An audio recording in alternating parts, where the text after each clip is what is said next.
What's going on, guys? Welcome to another Lowrider video. This is another Boulevard Stories episode.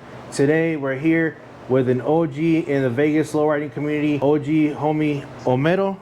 Nice to meet you, man. Nice to meet you. Thanks for having me in your house. Thank you. So let's hear your story, man. How long have you been lowriding? I've been lowriding since 1973, since I was 14 years old, right here in Las Vegas. And when you say you've been lowriding since then, is that because that's when you got your first car? That's when I got my first car when I was 14. I was already driving by the time I was 13. Back in the day, I had a big family, and if you could show that you had a hardship in the family, you could get your driver's license at 13.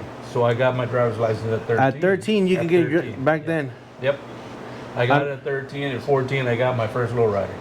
Which was? It was a 63 Chevy station wagon. What kind of rims did you have on it? Did you drop it, or did you have? What did you do to make it a lowrider? At that time, I bought it from my older brother because that's where I got lowriding from my older brothers. And the one that was next to me in age, I'm the youngest out of all of them. The one that was next to me in age had that 63 wagon that he bought from another person that he was lowriding with. He had it for about a year and a half, and he decided to get another car, so he sold that one to me. Already had everything on it. It had hydraulics in the front. It was old school hydraulics where you put the hydraulics underneath the hood. It wasn't all the way in the back. It was underneath the hood, and the only thing that was all the way to the back was the battery with a long cable for your hydraulics. So you had one battery? No, two. Two batteries. Two batteries. Yeah. Yeah, and I believe it was Supremes on it. Okay. Had some Supremes, and I did run 13s. I've always ran 13s my whole entire life. I do 520 13s. Yeah. I mean, you started lowriding when you were 14 because that's when you got your first car, but before that, you got into it because of your older brothers. Exactly, yes. Yeah. My brother that was right next to me in age had one, and the one that was next to him in age was also about to get his. They had already been in the lowrider scene. At that time, we were living in the area of Washington and Las Vegas Boulevard behind the old Bunker Brothers mortuary. Oh, okay. And we were living back there, but because we were in that area, I was just getting out of middle school, and they were going to high school, getting ready to go to Rancho. But they used to send us to Roy Martin Middle School instead of to JD Middle School, which is close down the street. Closer, down the street from Rancho High School. So you were going to Roy Martin, which was on 28th Street. Exactly. And my brothers were going to Rancho, which is North Las Vegas. Everybody still got along. Everybody knew everybody else, even though it was different parts or whatever. All the Hispanics back then got along because there was so few of us. Once I moved on over the following year to Rancho High School, then I got rid of my 63 wagon and I got myself another car. You said you got here in Vegas when you were younger in the 60s. Your family came from Texas, right? Yes, originally we're from Texas, the Rio Grande Valley. And when you and your older brothers got here, or you all got here from Texas, were they already lowriding over there? Had they seen that scene over there, or pretty much? Not that I know of, but I got here when I was 4 years old, so as far as I know, that wasn't, it might have been happening there, but we didn't know about it because we were still kids. So pretty much, like, you could say, like, your lowriding history and your brothers, like, it all started here in Vegas, right? Like, exactly. Yeah. Right here. I was it was in 1963. I was 4 years old when I got here. Yeah. And then I went to elementary. It was an old elementary school on 9th Street and Bonanza.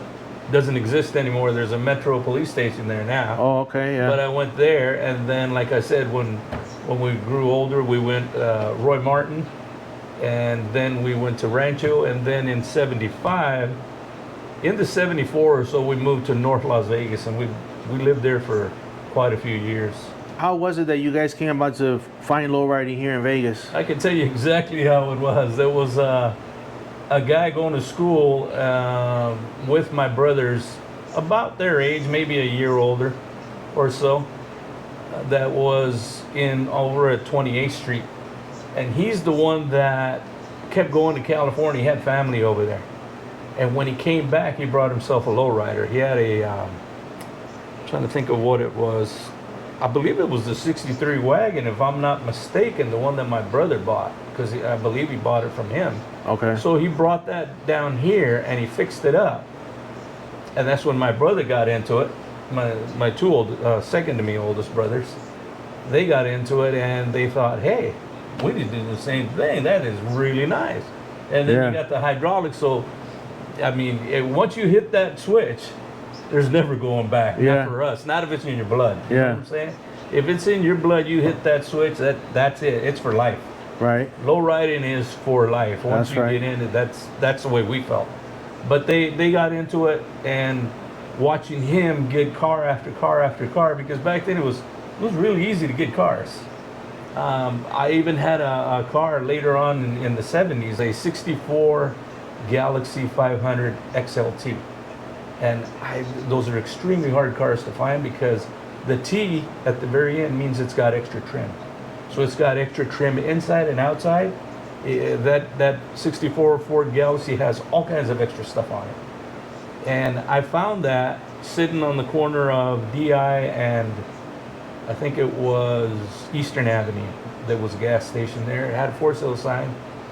Driving by, I saw it, went and asked. The guy says, $300. The only thing wrong with it was that it had a big hole in the front window, like a baseball size. I said, okay. So I bought it for $300, took that, went down to the salvage yard and I asked them if they had a window for it. The guy says, yeah, $75 installed. But again, this was, 70, I believe 75, 76, right in that area. So it's kind of relevant. But even then, the cars were cheap, $300 for a car like that. Yeah. And then I turned around and sold it a year and a half later for like $1,500, $1,800. So you could make money, and Yeah. that's why a lot of times the people were selling them.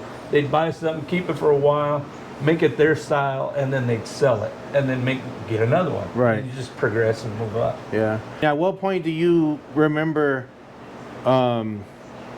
where the Impala came in or these other kind of cars come in? Because the cars that you're mentioning, they're not kind of like the popular ones, right? Exactly. Because we also had a 64 Chevy that my dad bought, I think, for like $100 in, gosh, what was it, like maybe 74 or it was about 10 years old.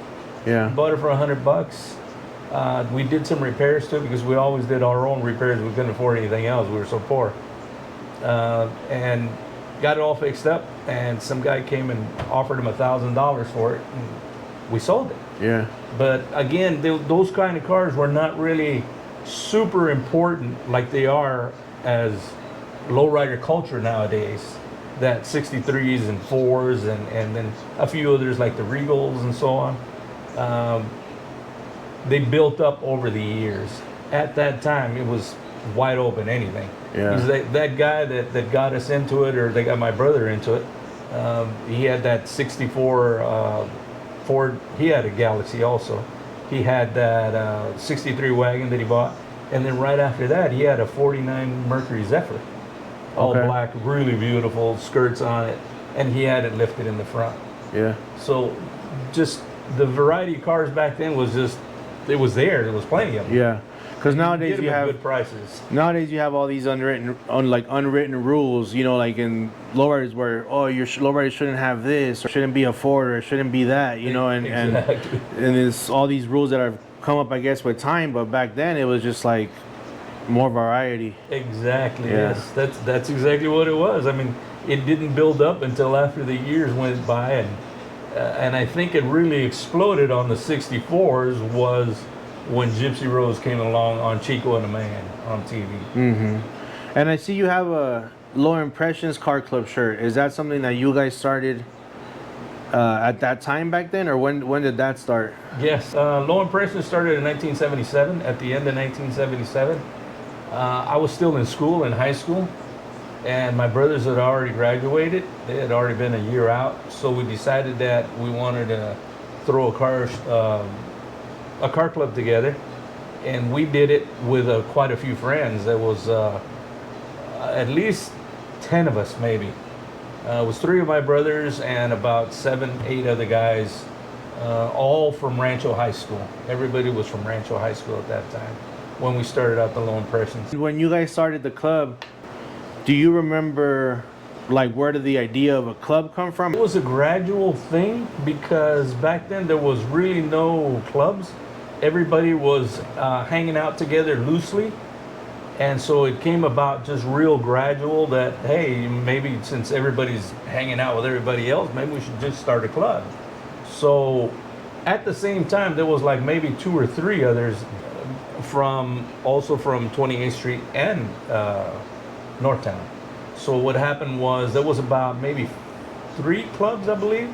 It was Low Impressions, it was Superior Car Club, and I believe Brown Majestics. There was 3 and these were all local, not California. They all started here. They all started right here. From what I'm told now is that Brown Majestics in California was around from before that. That may be, but the Brown Majestics here started independently from all the other clubs in California. All our clubs here started independently. We also had a group, what was the name of the club? Street Players, I believe. Oh, Street Also, Players. Yeah, that one's still. started here. Yeah, that one's still around. Yeah. So that they started around. You remember Street Players around the same time, like Same late time. 70s? Same time, yes. Same time because during that time in the late 70s, 77, 78, 79, is when the gang thing kind of started forming. They called them social clubs at the time, but it was really a bunch of kids trying to get together to protect themselves because we had a lot of racism. I mean, that's some ridiculous stuff going on back then. There was still a lot of racism even in the late 70s. So there was a lot of kids getting together as a social club to make sure that they protected themselves against the racism. Oh, okay. That's where that came from. Now, during that time, they also started doing a little bit of gang banging here and there, nothing serious, but because we were car clubs, we'd get the blame. Because we were easy targets, we'd get the blame. So a lot of police, politicians, things like that would come after us. As a matter of fact, we even had a coalition of all those 4 car clubs that I just mentioned, the Superiors, Low Impressions, the Street Players, and Brown Majestics. Down at 28th Street, they had a big meeting center, a convention center in the projects. And we used to meet there once every 2 to 3 weeks with Metro so that we could try and iron out the differences so that we wouldn't keep getting in trouble for all of that stuff. That had absolutely nothing to do with Right. it. At that time, late 70s, what were the things to do back in the day? Were you guys, I mean, were there actual shows being thrown, or was it just kind of like, let's hang out at this spot or this parking lot, or let's go cruise here? What were you guys doing at that time? I can tell you that the mid 70s, about 75 to about 77 or so, it was really, really hard because I like to think of it as we paved the way for the lowriders here in Las Vegas. All the ones from back then, because it was extremely hard to be a lowrider. As soon as they saw the car had been modified, the police would stop you. Any little thing. If they stopped you today, it's because your license plate is too low to the ground. They had rules that the bottom of the license plate had to be 12 inches from the ground. If they stop you tomorrow, it's because the steering wheel is too small. The next day they'd stop you and they'd give you a ticket for hydraulics. The next day after that, they'd stop you and give you a ticket for having 13-inch rims when the manufacturer calls for 15s. You name it, they would stop us. There was even one time that we were cruising through Rancho High School and we had North Las Vegas police and Metro come up behind us. And back in the day in the old Rancho High School had a long driveway in the front. They stopped us on purpose in that long driveway because we were going there to the end of the day to pick up some other students that we knew and stuff. And they stopped us right there in front to make a show of it. Took us all out of the cars, put us all on the floor, went through all the cars, opened up the trunks and everything just to prove that they're in control. and this lowrider stuff is going to go by the wayside. You know what? We kept at it because, you know, I personally must have had at least, I mean, without exaggerating, I'd say about over 60 tickets in 1 year, just over and over and over again. And quite a few of those was by the same cop because they didn't want us around. They wanted to get rid of lowriding. Yeah. And they just didn't want that. I mean, even, I mean, I wasn't around at that time, you know, but when I first got my first car, it must have been like, you know, late 90s. And I remember I used to live in Northtown, and I went through that. I mean, I had the same Northtown cop all the time. I couldn't say every day, but, you know, right there on Civic Center, Cheyenne area. Mm-hmm. Yep. All the time, like constantly, you know, like the dude was just pulling me over, change your tires, change your rims, you know, same thing, you know, putting us on the sidewalk, stuff like that. And if I stop you again, I'm going to tow your car if you haven't changed your rims, tickets, you know, even, I mean, and that was like the late 90s, and I still went through a little bit of, yeah, I still felt through a little bit of that, yeah. And that's what I tell people, I said, you guys don't understand what we went through back then. You kind of understand, but there was so much more besides that. Mm-hmm. There was just so much more. It was like, it was incredible. Brings me back to one of the questions that you asked earlier is like, where did we go and what kind of things that we did back then? A lot of the times we did go cruising either down the Strip, and we went down Fremont Street. At that time, Fremont Street was open. Mm-hmm. It used to be one lane going, one lane coming. And then in the 80s, they shut it down to it was all one way. And then later on in the 90s is when they shut it down and put the canopy over it. And for the people that were from Northtown, the place to meet was what we used to call a Robo Car Wash.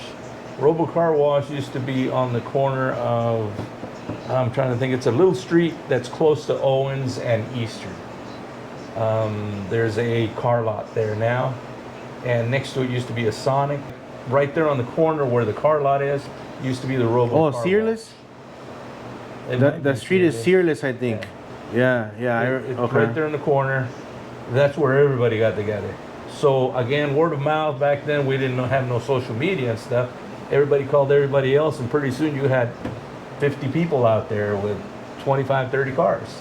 Yeah. And then we'd all get together and go cruising. And sometimes we'd just hang out, eat at Sonic next door, and just hang out. There was a Sonic on Eastern? On Eastern, right next to that car lot wash. that's now. Oh, okay. Yeah, next to the car wash that was then, and it's a car. They sell cars now. Yeah. Right there. Yeah, I think that's Sears. Across the street, there's a Checkers, I think, or there used to be a Checkers Auto Parts around there. Yep. Yeah. Down the street, on the opposite side of Owens. At the same time, when we got our car club together, we wanted to do things for the community and show the community that we're not out banging and stuff. We're not out just being cagapalos and shit. Mm-hmm. But so what we did is we started forming a car show. The first thing that we did was we organized a cruise of all the lowriders. Everybody was welcome. And we organized it starting from Hadland Park. It used to be Hadland Park. I'm not sure, I don't think it's there now. In front of Roy Martin High School in 28th Street.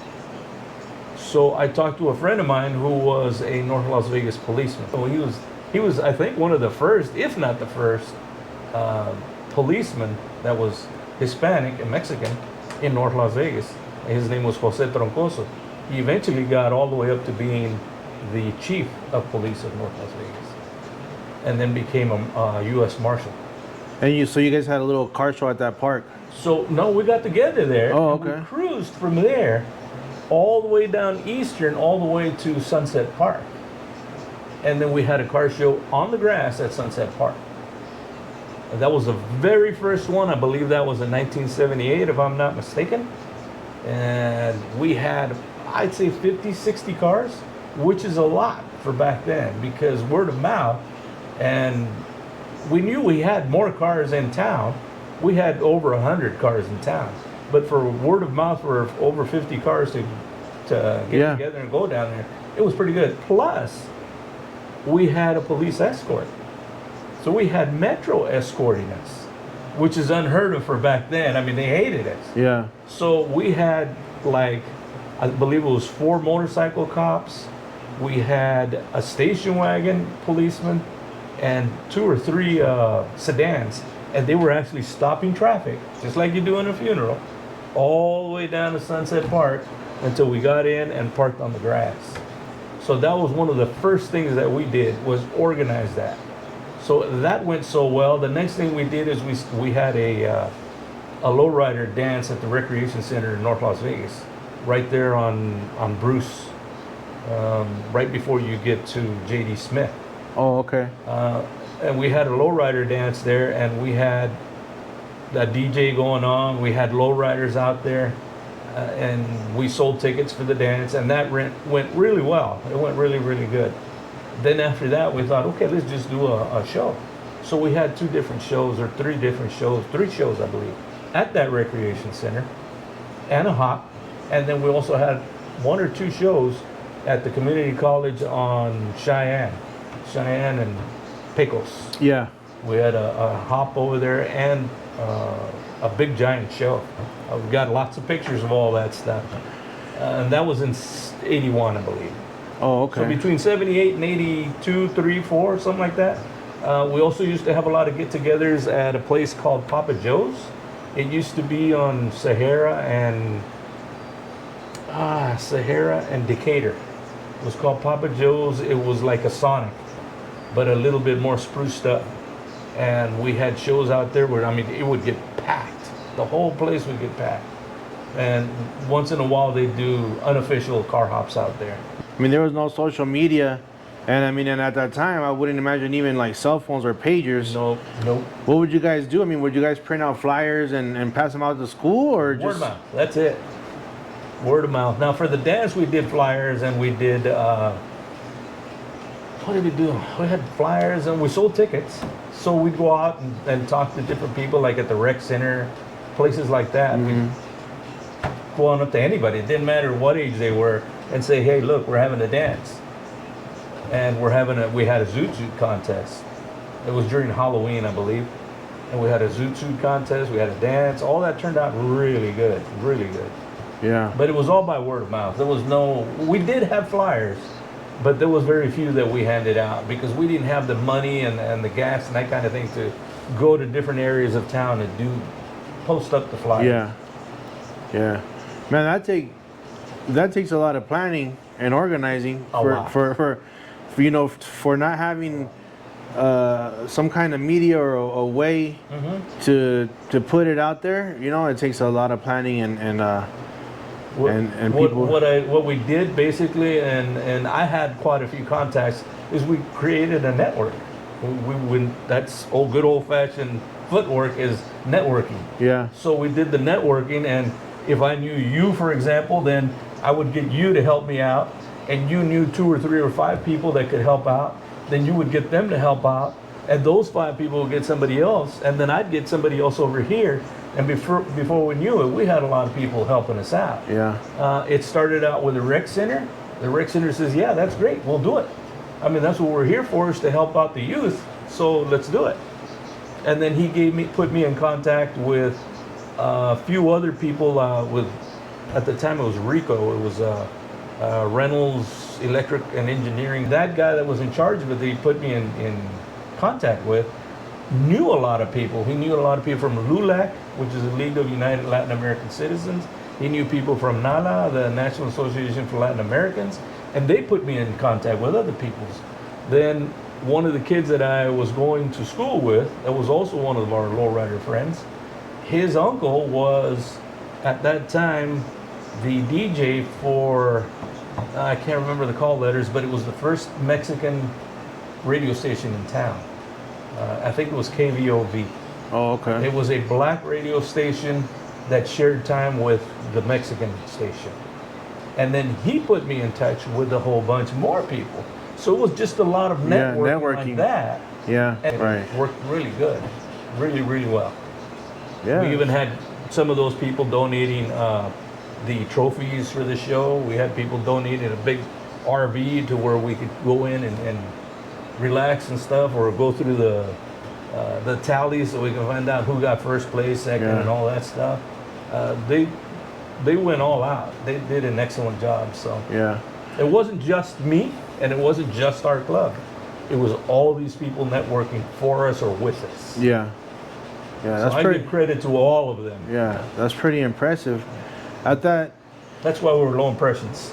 yeah. There are still active members of Low Impressions today? No, sir. Right No. now there isn't. Unfortunately, 2 of my brothers died. 3 of them that were in the club. They passed away not too long ago. Even before that, probably, I'd say since we kind of like drifted apart because quite a few of the people that were in the club moved. They got married, they got rid of their cars, that kind of thing, because they didn't have enough money to afford them. You start having kids, and that kind of goes by the wayside. So quite a few of them disbanded. So in the, I believe maybe in the 84, mid 80s, 84, 5, somewhere around there, that was the end of it then. And in the 88, 89, towards the end of the 80s, me and a couple of friends started another new club called Mystics. Okay. And so we did basically the same thing. And after Mystics, with a car that I had at that time, in 99 or 2000, somewhere around there, I just finally got away from it because of a lot of things, my health and a lot of different things that were going on. And about 7, 8 years ago, I got it back into it again. I went and bought myself a car.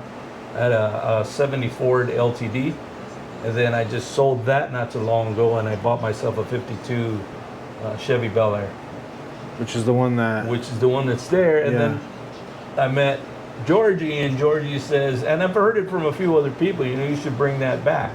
Yeah. Because the club itself, the name, has a lot of history. There's a lot of history there.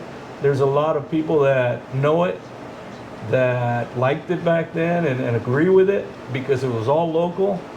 And as far as I know, the Street Players is the only ones that are still around from back then. I don't know if any of the original members are in there.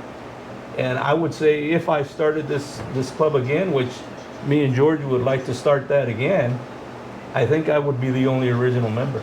Yeah. That would be pretty cool, actually, you know, because it's like bringing back some history, you know, pretty history, much. yeah.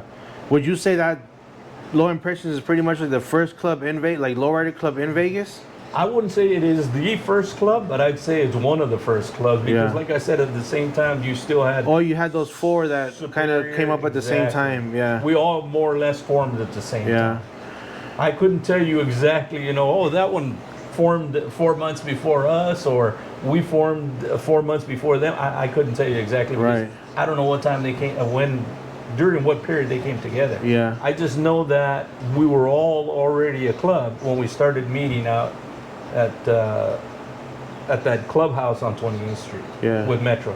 And I'd imagine by like mid 80s, late 80s at that time, there was probably a lot more clubs already Oh yeah, popping up here in absolutely. town. Right after that, there was a lot more clubs. In the 80s, at the beginning of the 80s, there were more clubs. Yeah. Yeah, absolutely. There was a lot more people low riding too, and that's when a lot of California started coming down here. Yeah. At the very beginning of 81, 82, more and more people started, lowriders coming down here from California and living here.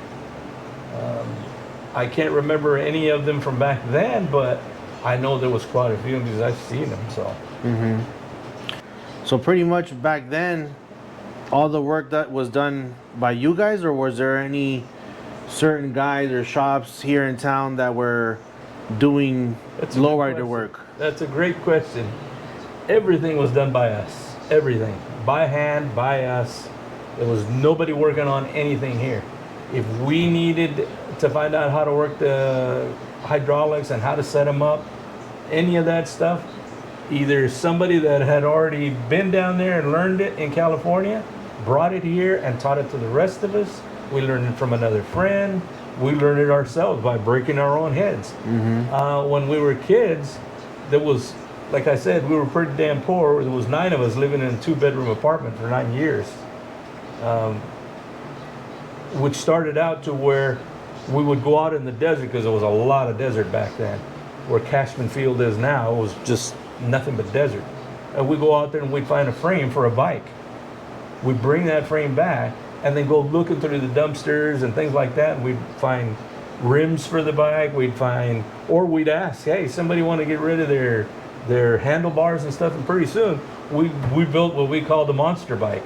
It was a Frankenstein bike. Yeah. And so that's basically how we did the cars too, is that we had to go out and find what we needed and then put it together. So the 520s, like I told you, the 13s, when we bought those, you couldn't take it down there to put the 520s, the tires on those rims. To get them mounted.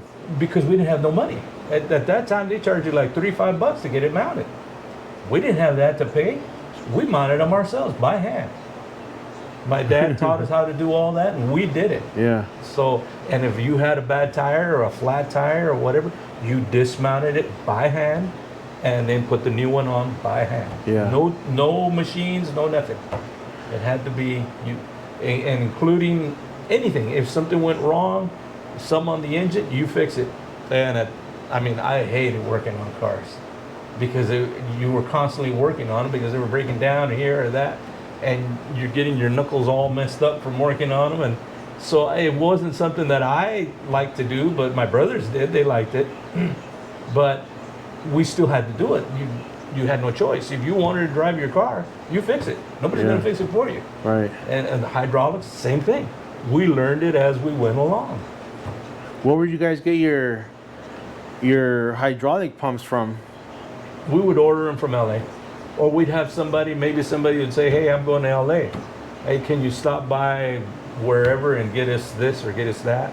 Yeah. And they'd buy it and bring it back. Until about 81, 82, right at the very beginning of the 80s, then we had a couple of people that came down here that would either bring stuff in a truck and sell it to you, or they opened up a shop by then.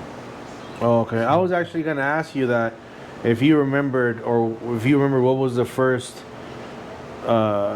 actual shop here in town, or from whatever your recollection is, that you remember, like saying, like, hey, I remember this shop would work on lowriders here in town. Do you remember, like, if there was a specific shop or? From what I can remember, that there was maybe 2 or 3 of them that came in about the same time.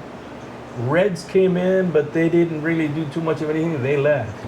I guess it wasn't enough money for them to keep going. Mm-hmm. There was another shop called Scully and Sons, or Sully and Sons. He did pretty good. He was here for about 4 or 5 years, 6 years. Who else? There was also, oh man, I'm trying to think. There was another one, and I can't remember the name of it. But the guy did more hydraulics with trucks and things like that. Mm-hmm. But he still tried to help out the lowrider community. But there wasn't enough people buying it for these places to stay in business, yeah. Until later on, until the end of the 80s, beginning of the 90s. Yeah. One of the main shops that did a lot of work was Heavy's Hydraulics. A guy by the name of Malcolm. He did Heavy's Hydraulics. He did a lot of show. And then you had other people that were doing a little bit of this and a little bit of that, like Fat Boys. Yeah. Fat Boys Hydraulics. They did a lot. At what point would you say, like, around what year or what point would you say, like, wow, this lowrider scene blew up? Like, it's way different than when we started in the late 70s or mid 70s. I would think probably at the end of the 80s, beginning of the 90s. Right around between 89 and 93 or 4. Right in that area is when I saw it really mushroom out. Because I remember the Lowrider magazine first came here in 1998. In 92, they did like a show here, and then they came back later.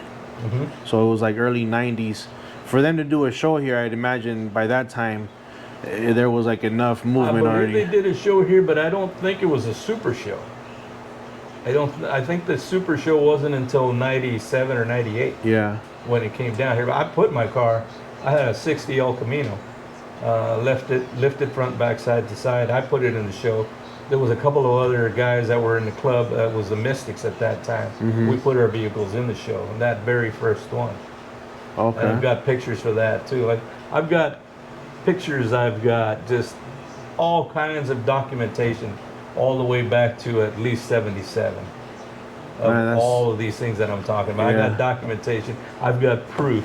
I've got the some of the car clubs in articles and newspaper articles. I've got in Teen Angel magazine, I believe it's 77, 78. Low impressions are in there. We've got plenty. I got lots of documentation. And you said you guys are planning on bringing Low Impressions back and starting the club up We're again? working on it, yes. We Okay. are working on me and I call him Baby G. Baby G Gamboa. Yeah. Me and him are working on it and see what we can do as far as bringing it back. And it's okay if we don't bring it back. I hope that he takes it over and builds something out of it again with all the things that I've got and can give him so he can take Yeah. it over. And Yeah, that would hopefully be- we can revive it again and hopefully we can have history all over Yeah. again. Back then, what were like, say, 3 things that you could say that if you were gonna, you picked up whatever kind of car it was and you wanted to make it a lowrider, what was like the few things that you had to be like, I gotta get this done for it to be a lowrider? You had to have at least 14-inch tires, at the very least, and 520s, maybe 560s. At the very least, you had to have fender skirts, and you had to have it dropped to where it's a significant drop to where you can see that it's not sitting at the regular standard level for that kind of vehicle. Yeah. So not necessarily hydraulics, No, you didn't have to have those. but if you had a car that was dropped yes. on 13s or 14s, and you had the skirts, You're good to go. you were low riding. You're low riding. You're low riding. That's right. Didn't matter if it was a car, truck, station wagon, you're low riding. Right. That's good enough. Yeah. Nowadays, with the whole social media thing, and this is something that I ask everyone, but I know that, you pretty much said like back in the day, you guys didn't have that, and you still don't. You don't have social media. No, I don't. Yeah, because I know when George hit me up and told me like, hey, I got someone that's been lowriding here in Vegas forever. He's down to do tell us his story and stuff. And I was like, cool, what's his Instagram? Let me check it out, so I could see who he is. He doesn't have any. I always ask like, what kind of role do you think social media plays in lowriding? I think it's a very important role, a very super duper important role. I think the role in social media right now is so important, especially for situations like this, because if we don't document the history in our own town, I know that the history in California, and especially LA, San Diego, Sacramento, those places, it's been documented really, really well over and over again. Low riding documentaries is what I'm talking about. And here in town, we don't have that much. We got tons of history. We've got tons of people that know just so much more than I do, but yet we don't have that documentation. I think it is so important for social media to get it out there, to follow along on, and you know how people say, oh, we're going to put Las Vegas on the map. We're going to take the Lowrider car show out there. I hate to tell you, but we were already on the map in the 70s. Mm-hmm. We were already on the map. We already did all these things. We were lowrider. We were had hydraulics and stuff. All these things had already done in the mid 70s in Las Vegas. Mm-hmm. So we were already on the map. We don't need somebody to put us on the map. We're here. We've been here. They just need to know the history, and it's very, very important, because social media will put it out there. They'll Yeah, have it there. it's pretty much like immortalizing that story. You know what I mean? Like you telling us your story and me making a video about it and putting it out there for the lowriding community and the world to see and be like, oh, okay, we didn't know that about Vegas. So maybe like they can learn something from it. Yeah, I think that nowadays video is very important, because again, you could say, oh, we're going to put Vegas on the map, but instead of saying we're going to put Vegas on the map, let's say we're going to put Vegas's history on the map, Right. because they've been on the map. So let's put their history on the map. Let's put that out there on video so that people will know that we've been around a long time. Mm-hmm. Maybe not as long as LA, maybe not as long as El Paso, maybe not as long as a few other places. But we've been there all along for all these years. Mm-hmm. Instead of somebody saying, oh, you only had it because California came down here. Absolutely not. We had our own thing going already. Mm-hmm. And there's nothing wrong with California coming down or LA or any of that. It's just that we need to get our due also in there. We've had it. Mm-hmm. That's right. What would you say is something that, whether it be someone young, you know, like a teen or whatever old they may be, but they want to get into lowriding, you know, give them some advice as to how to go about it? That's a pretty difficult question because I'm getting ready to turn 65, and I think, you know how people used to say there's a generation gap. There's like 2 generation gaps. Even though I work for the school district and I still work with kids, I know that my connection with kids nowadays and youngsters is not as solid and good as it used to be. They don't, maybe, you know, they look at my age and figure, hey, you're not good enough to listen to. Maybe they are bored with it. I don't know. But when I talk to the older young men, like maybe 21, 25, right in that area, those I can capture their attention and I can give them some good advice. The younger ones, I still try, never stop trying, but I don't know if I can make that contact. So what I'm trying to do is trying to pass it on to those that are in their 20s or 30s, so that they can pass it on to the younger generation. I tell them that one of the main things that you have to have is respect. You have to have that, because if you don't have that respect, first of all for yourself, if you don't have respect for yourself, you're not going to have it for someone else, much less for a vehicle. You're not going to have it for that car, whether it's a lowrider, a hot rod, doesn't matter what it is. So you have to start there. Once that's been accomplished and you can do that, the rest of it should be easy. So, low impressions for the people that are watching the video, where can they, and social, I know you don't have social media, No, I but don't. where can they follow Kind of embarrassing, but I don't. that? How are we gonna know if low impressions is coming back or what they're doing? You know what I mean? Like, how are people? I am going to make sure that Baby G has all the information and puts it out there on social media. So however we can get a hold of him through social media is the way we're going to do it. So because eventually I plan on just putting everything together and handing him the reins and Right. say, here you go with it. Right. I will be a support system. Yeah. Okay. So usually when we have when we do an episode, whatever guest I have, I put what they call their like your social media page name, so people can go over there and follow. In this case, you don't have one. I don't know if George wants to, if we can add his. We'll put Baby G's on there. We can add his so that they can follow him and find out anything low impressions. And if he posts anything, if you guys are doing something, then I'll reshare it so the lowrider community can see what's going on. I have slowed down a little, but I'll be out there as much as I possibly can. I know Baby G will be out there as a whole lot, so he's the person to contact, and then he can always pass things over to me. And if somebody needs to contact me, hey, they can have my phone number, no problem. I do it the old-fashioned way. Right. Sorry, but I'm old school to the max all the way around. I made some shirts. Just some shirts that I started, a little design, which is, I'm wearing the gold version. I brought you one to thank you for having me here in your house and telling me your story. Basically has a chrome wire wheel, and it says no low riding, no life. Right on. So I wanted to give you that. Thank you. Gracias. Yeah, and I appreciate your Wow. time. Appreciate you having me in your house. Thank you. And telling us your story. I know that's probably we could probably sit here and hear a lot more things There's and more stories. There's a million more stories that go out from that. Right. So there's But, a lot more.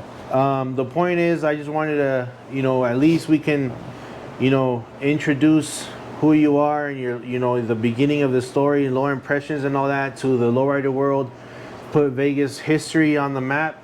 And maybe later at one point we can sit down again and hear some more stuff. I would be ready. I mean, more than willing. I've got plenty of stories if that's what you want to hear. All right. And like I said, the history of it, it'd be a shame, a real big shame, if we don't record the history. Right. Not just from me, everybody from back then that are still around that we can get. It sure would be nice. That's right. Yeah. So Thank you, man. Appreciate it. Thank you. Thanks for watching another Boulevard Stories episode. This was Homero from Low Impressions Car Club. Make sure you guys like, subscribe, drop a comment, let me know what you guys think. Especially subscribe, it's totally free. And see you guys next time on Lowrider Boulevard.